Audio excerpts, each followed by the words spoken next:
sorry I don't speak Dutch. I always feel bad when I come to a country and you're all welcoming and wonderful. And I speak French, but I doubt that's going to help me in this situation. So my name is Nathalie Nahai. I'm a web psychologist, which means that I'm interested in the psychological strategies behind what makes people click online. I do have a background in psychology. I did a BSc in psychology about 10 years ago, before there were things like web science and cyber psychology, before all of that emerged. And I went from university and ended up in art college, as you do, in London, St Martin's. And it was there, while I was doing music and artsy things, that I discovered web design, kind of by accident. And it wasn't until 2 years ago that I started thinking about bringing different elements together. I'm sure many of you know who are sitting in this room, it's quite unusual for anyone in this room to have been trained at university level in the discipline in which you now work, unless it's straightforward marketing. So things like digital strategy, we couldn't train in that when we were 20 or 18 or whatever. We've all had to find our own way, which I think puts us in a very strong position, because it means that we've had to take knowledge from all our different disciplines, come together with similar beliefs and interests, and create something new, which is very, very exciting. And that's essentially what I tried to do with this, was to bring these different disciplines together. But I'm going to explain that in a minute. First of all, I want to play a little game with you, because it's late in the day and you're either jacked up on caffeine or falling asleep. So I want to imagine that I'm going to give each and every one of you a very fast, very beautiful car. Okay, picture your favourite car that you want. And with this car, I want you to get from A to B in the fastest, most direct route possible. But there's a catch. For each and every one of you, it's a different territory. No one has a map, and not a single person who has ever played this game has made it from A to B the first time around, and it's only very few people that complete it successfully. If you get to B, a pot of gold awaits you, right? Okay, so what's your incentive? Your incentive is to get to that point. The thing is, this game isn't just a game. It's the game that you and I play every single day when we try to get new customers online, when we compete for their attention, for their engagement. The car, the beautiful fast car, represents each one of your customers. The territory is the World Wide Web. The direction that you take, the route that you take, is their online experience, which you're in charge of. But the catch is that actually there's a map to this territory. A map that people have written before you, who have tried the territory, who have put their combined knowledge together, that you can use to get you to that point quickly and effectively with the minimal amount of failure, which is good, right? The map,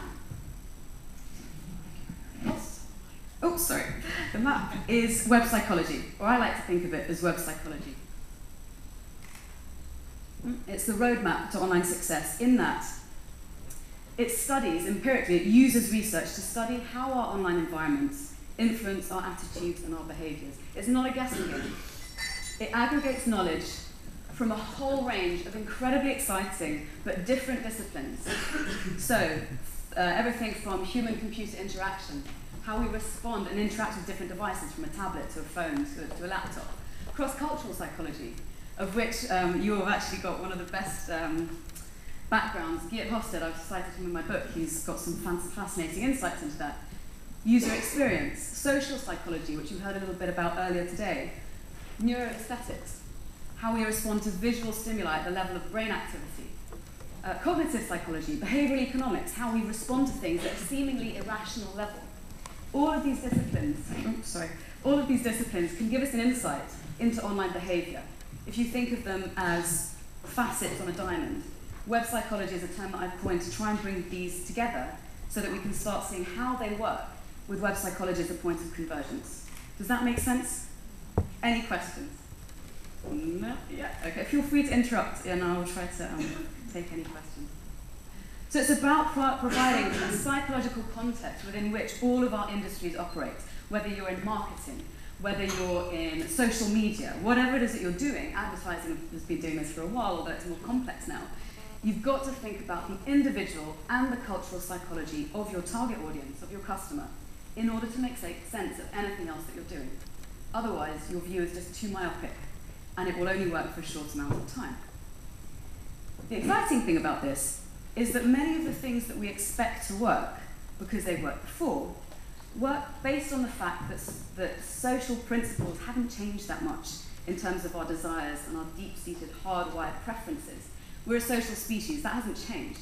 What has changed is the way in which we express these old, hardwired desires. So, for instance, recent research has found that young kids who are starting to use, in some places, starting to use screens, who are socially anxious, are finding themselves in a situation in which they can engage better with other people. It's helping them. On the flip side of that, and there's always a mixed picture, other people have found that actually people are stuck so behind their screens at a young age that we're losing the ability to form understanding about eye contact and how vital that is for a sense of belongingness. So a lot of the interaction that we can have can sometimes end up being quite superficial. That's why psychology matters, because it can help us figure out when these strategies work, when they don't, how they're lacking, and how we can create a better online experience for everyone and a better sustainable business model for us all. So I'm going to start with a question, why use social media? I'm then going to use three kind of seminal case studies that I think typify certain social psychological principles very well. We're going to dissect those, see why they work and how, and then a couple of key takeaways, and then your questions at the end. Okay, so I want to ask you guys in the room, how many of you use social media personally for your friends? Okay, everyone, me too. How many of you use it professionally, so to tweet about your business, Facebook? Actually, quite a lot fewer than that. What is it, if I can get just a couple of answers shouted out, what is it that makes you less likely to use social media for your business? Because there are a lot fewer of you the second time around. So if you didn't raise your hand on the second time, what is it that makes you reluctant to use social media in your business?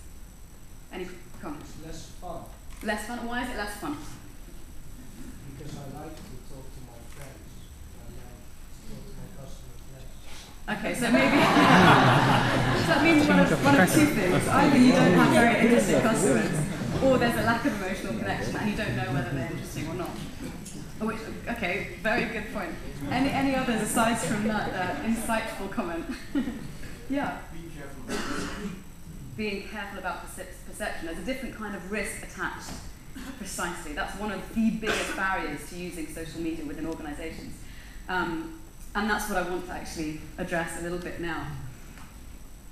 So we know some of the reasons behind why we might want to use social media for our friends. It feels good if they're interesting, and if it's not, then we're probably going to change friends. Interesting fact with, I think it was Facebook, they found that there was a theory that as more and more of us went online to get social, we would create homogenized groups where like attracts like, we're all going to tweet about the same stuff, and so the kind of knowledge that we share will become quite isolated or insular.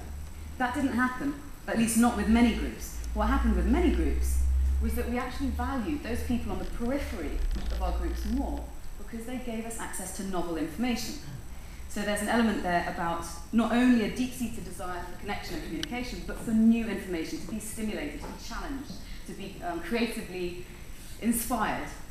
It also helps us to measure the intimacy and in social media, access to my platform, to my friends, is as important to me as food and water and shelter. And I would rather stay in on a Friday night, chatting on Facebook, than going out to the pub with my mates, than finding a new girlfriend, and a whole list of other things that they reeled off. But the real kicker is that 56 of them said that they would refuse to work for a company that banned access to social media. Look at the Fortune 500. These people are coming up, they're thinking in different ways.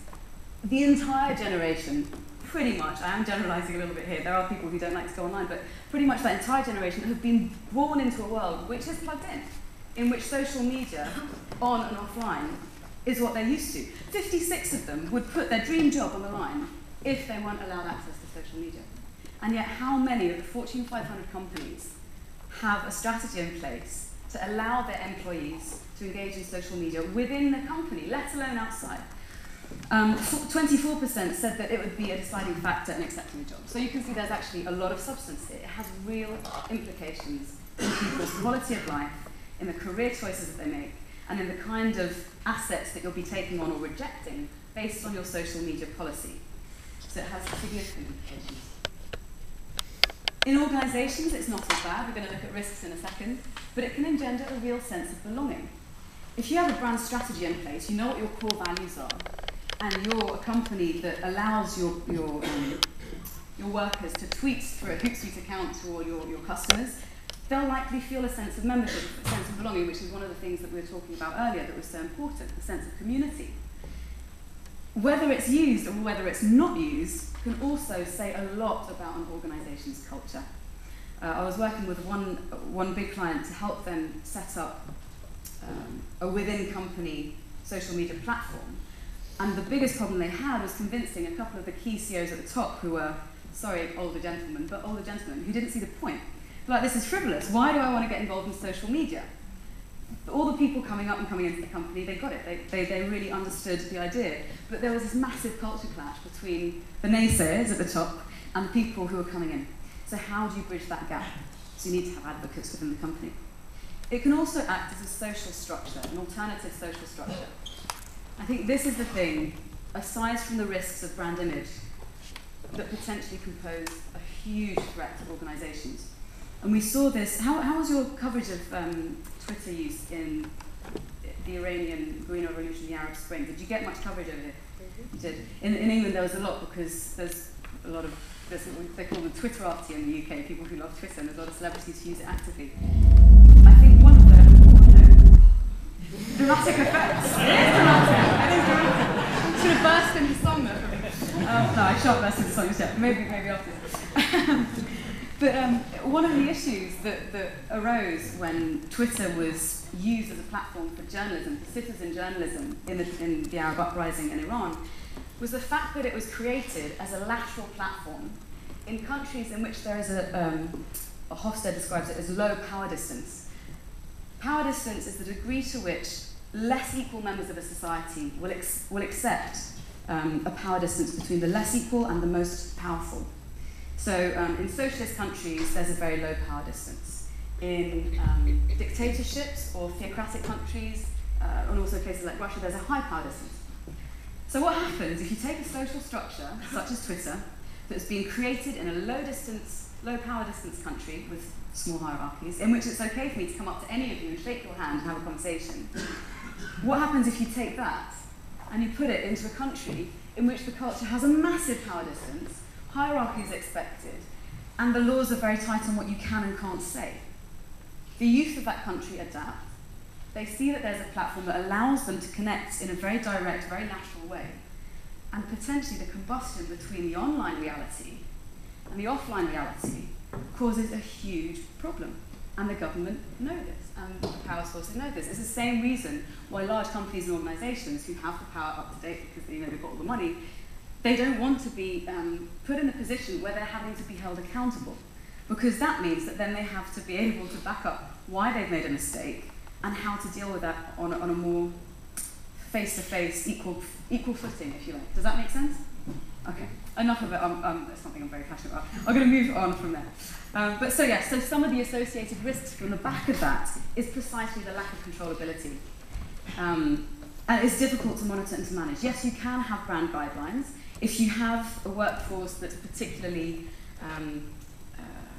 engaged and believe in the brand to begin with, which it will be if you are sure of your core values and why you stand for what you do, then it should be able to monitor and manage itself. On Twitter, it tends to be a fairly good self-policing ecosystem, because people who use Twitter will cast people out as trolls if they violate the social protocol, generally speaking.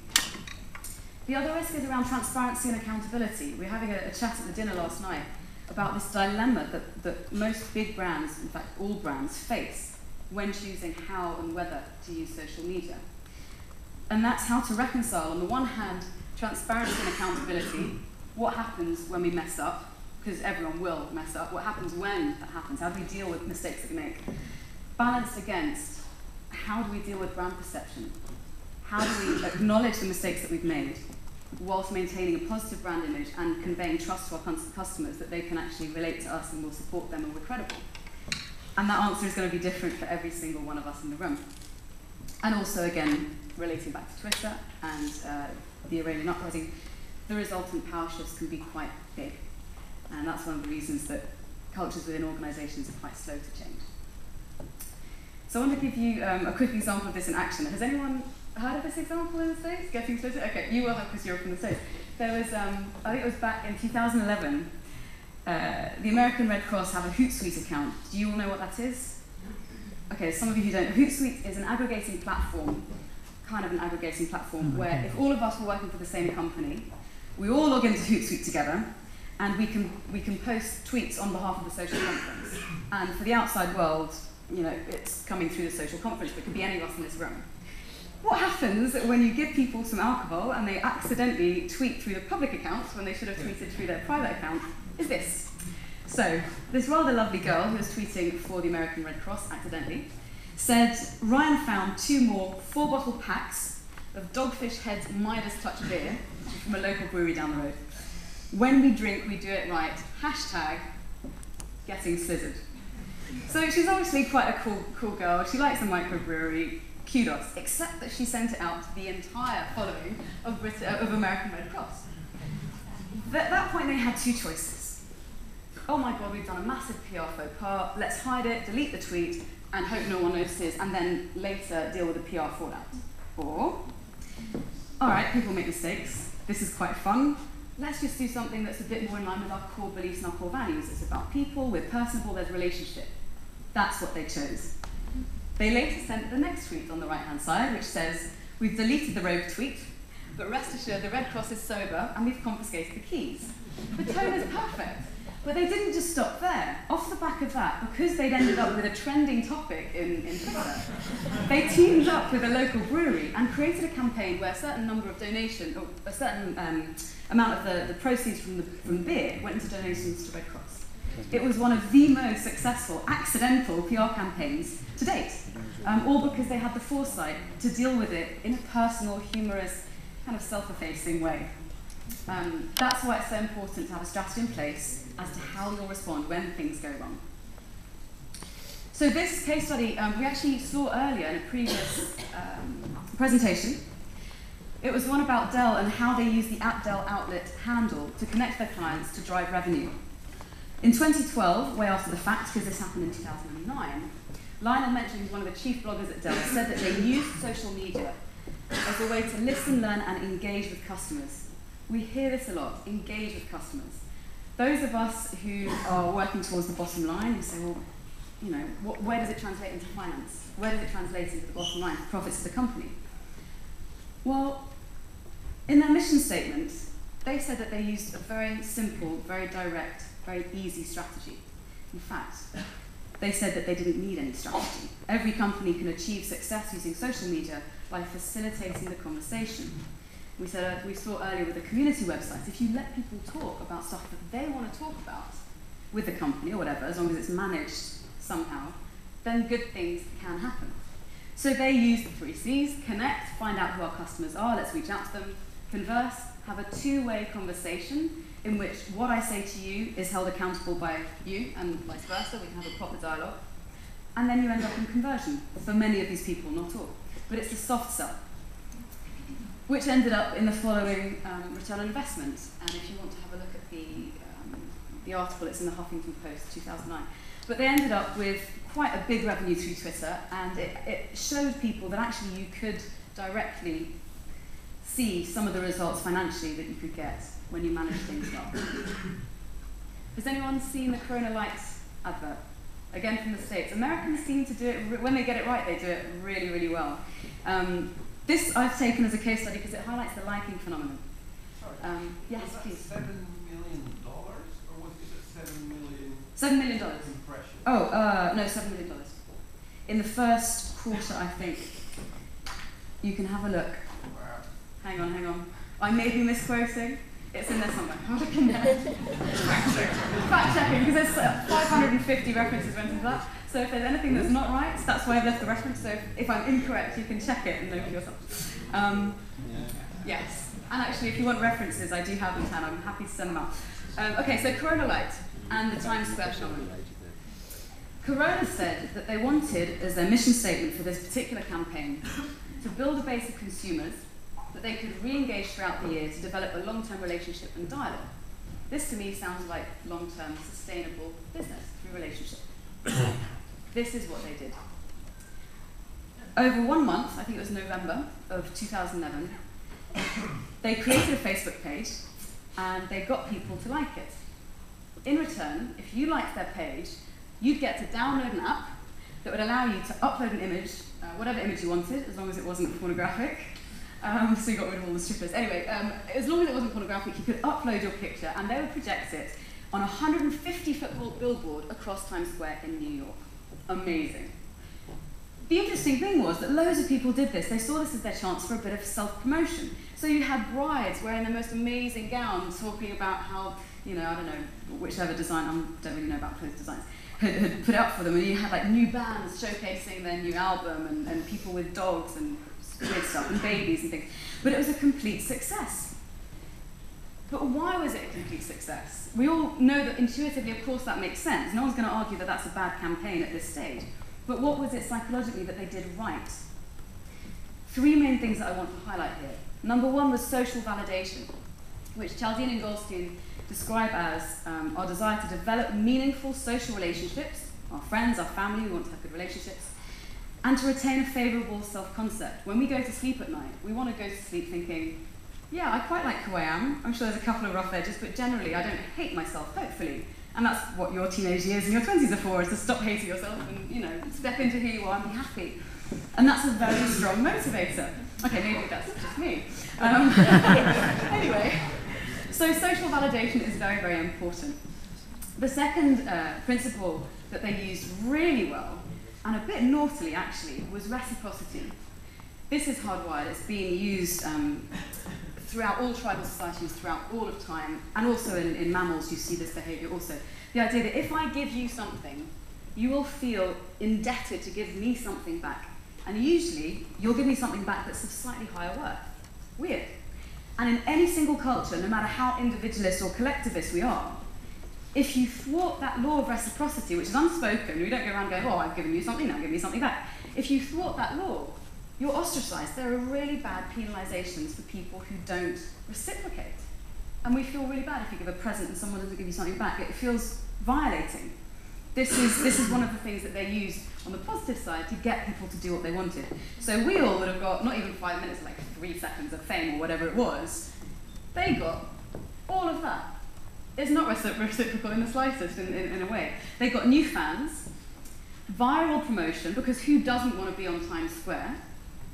Word of mouth buzz, but most importantly, which they didn't mention as one of their goals, but I'm sure it was, because we all like to data mine time to time, they got access to thousands of people's demographic information through their Facebook accounts, and not just in the USA. I see this as a very, very good move for sussing out new markets. Say that you had 1,000 people from China who said, oh, Corona Light, Times Square, the Times Square, that looks interesting. Okay, but you've liked that now. So if there wasn't previously a market for Corona Light in China, well, guess what? That's 1,000 people from China who have now given you demographic information, and you can target them specifically with a campaign that is likely to get them engaged, or Italy, or wherever it is. And then also long-term advocacy, sort of within a stage. So you get your picture on Times Square, you take a picture of that, you tweet it out, it goes out, and then you associate in some small way your positive experience with that company. It usually takes a few more of those experiences to get advocacy, but it's one of the stepping stones to get to that point. And the final one is social proof. We like to think that we're logical and that we're rational, and some of us are more so than others, which is fine, but basically, most of our decisions occur at a subconscious level, and most of the things that drive us we're not even aware of most of the time. This is one of those things. It's the herd instinct. Social proof is when we see enough people doing a particular behavior and we just instinctively join in. So it's like, say you're SY, you get trends on Twitter, you see enough things, you see enough of a hashtag and you start becoming curious because everyone else is doing it. What's so important that everyone else is doing this trend? Why does it work? That's kind of why it works. So with this particular liking campaign, they ended up with a global reach, access to all these potential new markets, very clever. 6,000% increase in the number of likes within 30 days, and over 300,000 likes in total, which is very interesting. I'm now going to take you through to a video, which hopefully we can segue into. Yes. No. Maybe.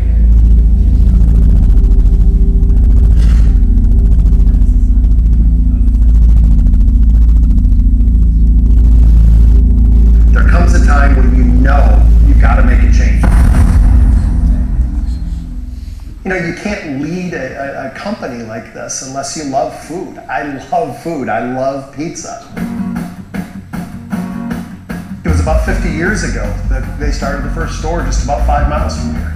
Two brothers had a great idea, and they also said they wanted to get it delivered within 30 minutes, and that's something that no one said could be done. In fact, the first pizza delivery vehicle for our company is that vehicle right there. Around the 80s, we were exploding. We were the fastest growing company in the history of franchise business. Nothing had ever grown like that. Now we're almost 9,000 restaurants around the world. We love what we do at Domino's. Pizza, where's the love? How about bread, sauce, cheese, fresh ingredients? Doesn't feel like there's much love in Domino's Pizza. Domino's pizza crust to me is like cardboard.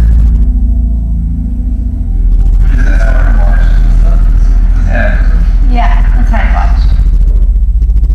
I hear what some folks are saying about our stuff. Oh, this one's bad. Worst excuse for pizza I've ever had. The sauce tastes like ketchup, totally void of flavor. You know what? When you first hear it, it's shocking. The cardboard complaint is the most common one. This we hear over and over and over. I mean, that hits you right in the heart. This is what we've done. This is what I've done, you know, for 25 years now. You can either use negative comments to get you down, or you can use them to excite you and energize your process of making a better pizza. We did the latter. Most companies hide the criticism that they're getting, and we actually faced it head on. Some people didn't give us credit for the taste of our product. That's what we're fixing. We listen to our consumers, and they want us to be better, and we want them to be happier. We want people to love our pizza. This is what's driving us. This is what's lit the fire under us. This is what's making us want to get better. It's been crazy down here. We had our best chefs working hard to find the best combination, looking at 10 crust types, 15 sauces, dozens of cheeses. You can't just add a little salt or add a little something to the recipe. I mean, we basically had to start over with a new recipe. And they were working day and night and weekends to get it done. You know, this is Roxanne. She's one of the lead chefs for pizzas, and she's constantly trying new stuff, and she's saying, try this and try that. You know, the day she put this in front of me, I said, dang, this is the real deal. We changed everything. The crust, the sauce, the cheese. Now it tastes better. We started working on the cheese. We've got shredded cheese. Cheese, it's cheese. It's tastier. When you smell it, it's got an aroma to it. I mean, this is what cheese should be. We started working on the sauce. New sauce is bright, it's spicy, it's robust. We've got garlic in here, we've got oregano, we've got basil, we've got and a little bit of red pepper just to tingle on your tongue. It's a bold flavor. When you bite into that, that's what pizza sauce should taste like. We started working on the crust. A nice, rich, buttery crust with some garlic and some herbs in there. It gives it a nice finish for you. Great taste from the first bite to the last bite on every single slice. Now we got great food, we've earned the swagger, right? We're gonna do an end zone dance on this one. I can't wait to have people try it. And it's not even about being right, it's about us having great food. No, it's about us being right. And you know, I can't wait for Adrian to try our new pizza. So I think he's going to be surprised. We're gonna bring her the new pizza, see how she likes it. She has no idea we're coming. Adrienne? Yeah.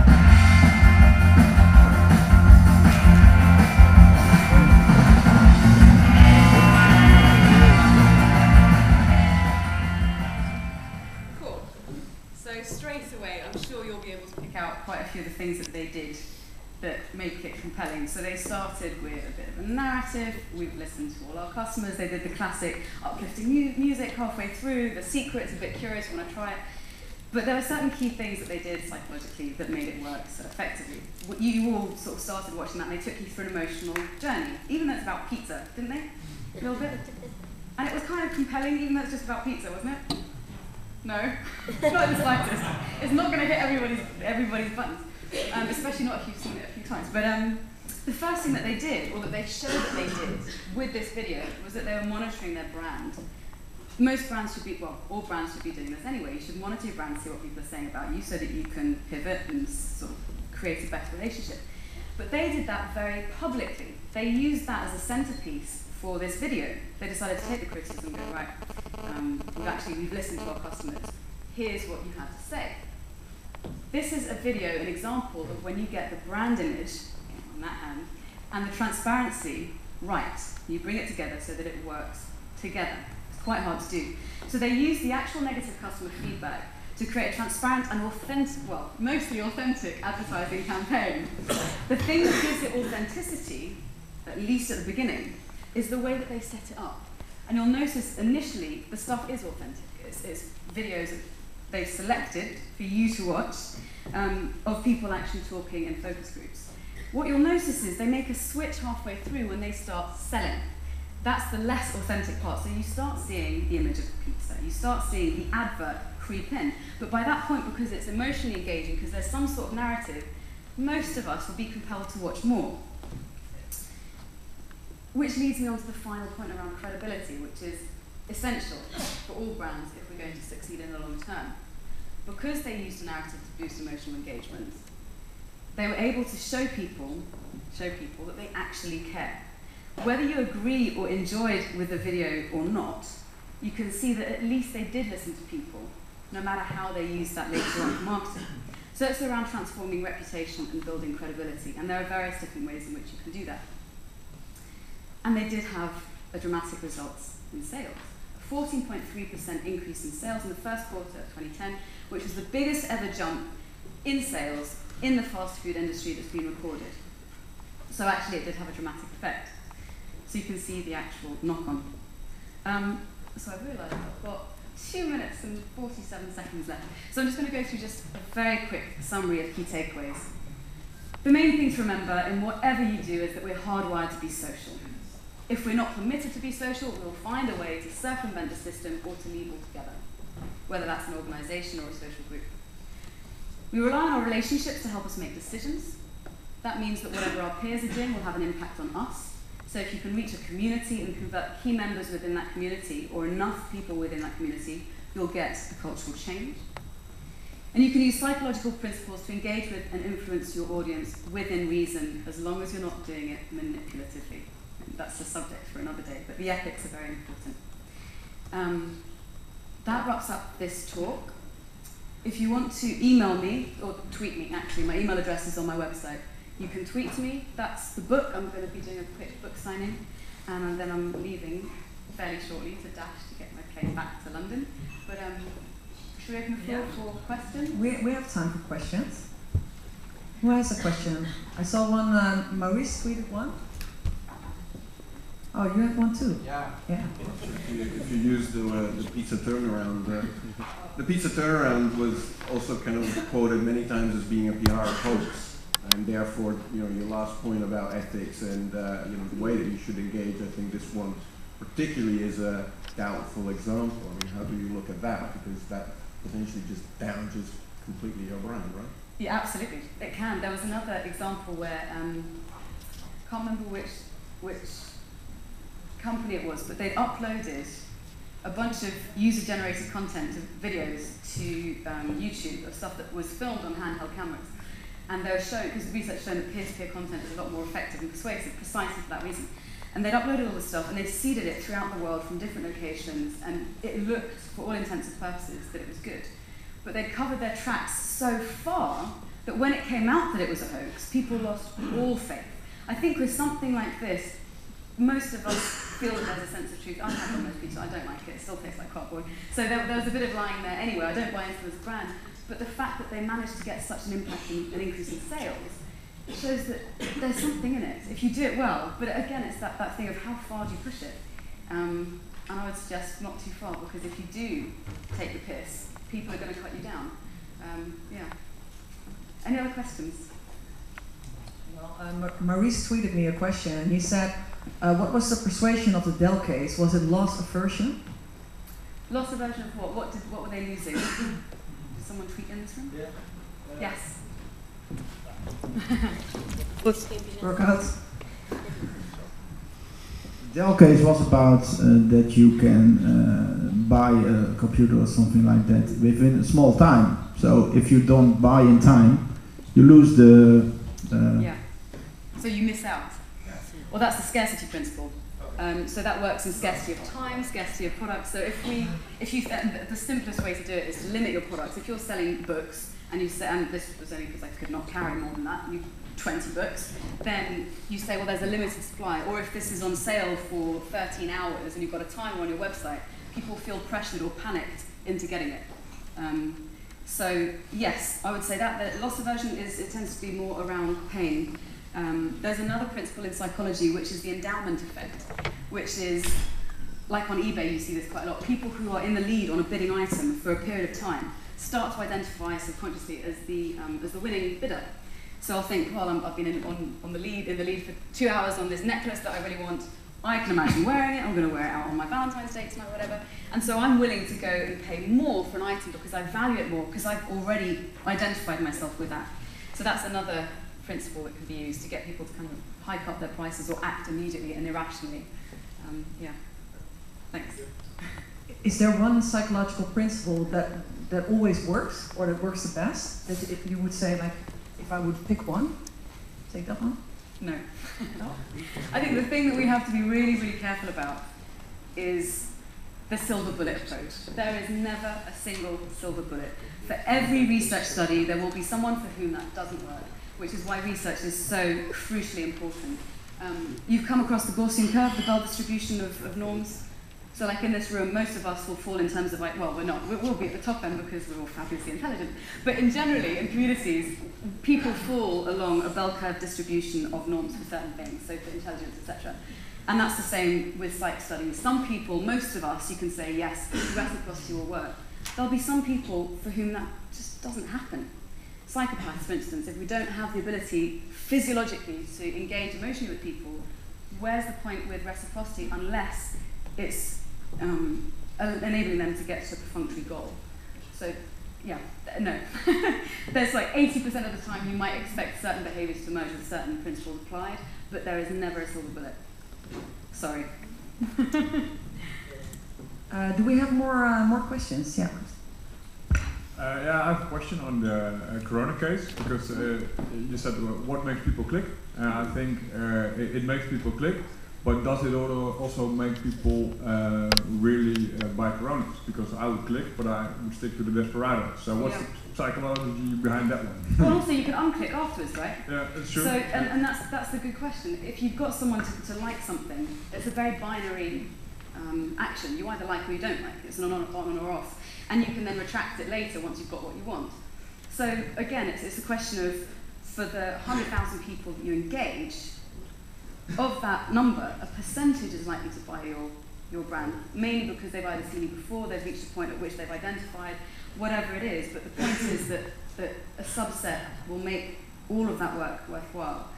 And in terms of that kind of thing on Facebook, the other thing you're really getting is the demographic information, so that once you've got that knowledge, you can then tailor any future campaigns and make a much more personalised, considered attack or mount a strategy that is more likely to be effective. Yeah. Does that answer the question? A little bit. Okay. You can email me, I'll send you. Okay. Yeah, email Nathalie your other questions. I want to thank you for your talk. You will be signing some books. Yeah. We still have 15 minutes for that. Cool. And now I'm giving the microphone to Thijs. Thank you, but not after, of course, a big hand for Nathalie. Thank you very much.